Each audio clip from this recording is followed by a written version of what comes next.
هنبتدي نشوف ازاي هنعمل التسريحه دي. في البدايه احنا محتاجين ان يكون شعرنا معمول، يعني مثلا تاني او تالت يوم مفيش مشكله، بحيث ان احنا نضيف شكل كويس عليه وفي نفس الوقت يكون مفروض. هنبتدي ناخد اول جزء كده من القصه، حتى لو ما عندناش قصه مفيش مشكله، هناخد اول جزء بس من الشعر زي ما انتم شايفين كده، وهنبتدي نقسمه لثلاث اجزاء. ادي 1 2 3 كده بقى معايا 3 اجزاء. التسريحه دي اسمها زي شلالات الميه كده، هتعجبكم جدا، وفي الاخر في النهايه بتدي شكل جميل لبقيه جزء الشعر ده. هنبتدي زي ما احنا اتفقنا انه معانا 3 اجزاء من الشعر، هنبتدي ضفيره عاديه جدا. الجزء اليمين هنجيبه في النص، والجزء الشمال هنجيبه في اليمين،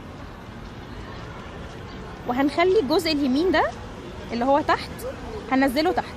استاذنك تمسكي ده تمام. احنا كده فاضل لنا جزء عشان نكمل الضفيره، فهناخد خصله من تحت كده وهنضفر نفس الكلام. اليمين هنجيبه في النص، والشمال هنجيبه في اليمين، والجزء اللي تحت برضو هنسيبه. يعني كل خصله بتيجي في ايدينا اليمين من تحت هنسيبها، وهناخد خصله بدلها.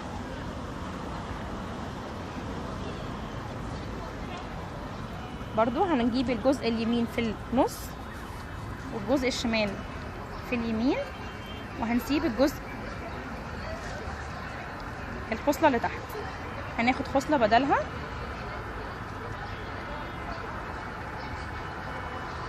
هنجيب الجزء اللي في اليمين في النص والشمال في اليمين،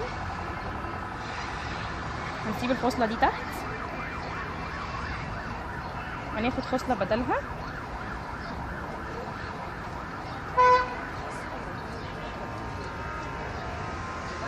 نجيب الجزء اليمين في الشمال في النص.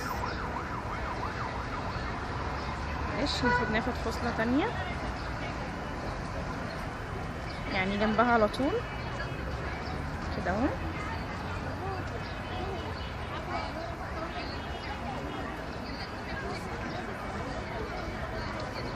خليني طول ما انا ماشيه اكون بشد الخصل اللي انا خدتها علشان تفضل الضفيره معايا معدوله زي ما انتم شايفين كده.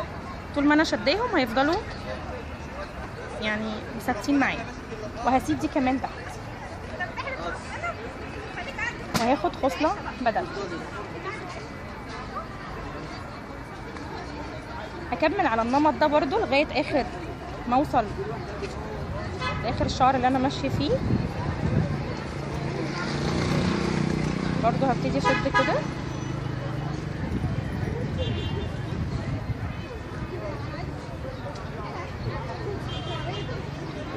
هاخد خصله من جنب اللي انا سبته.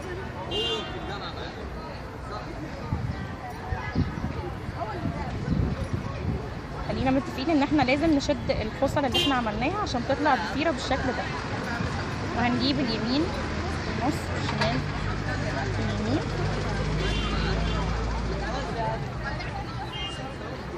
زي ما انتم شايفين انا كده تقريبا خلصت.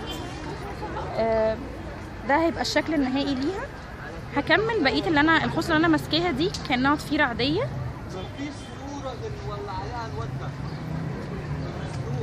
لباقي الخصله بتاعه الشعر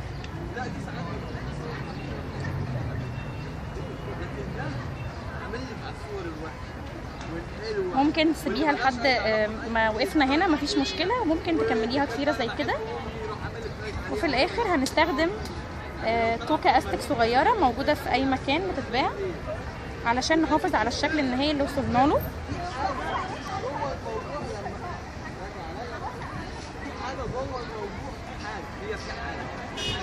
خلينا دايما نرجع نشد ده كده، مفيش مشكله. نثبتها في الاخر ببنسه صغيره من هنا كده، بنسه ندخلها كده من بين الشعر عشان ما تبانش. ممكن ندخلها من الاتجاه التاني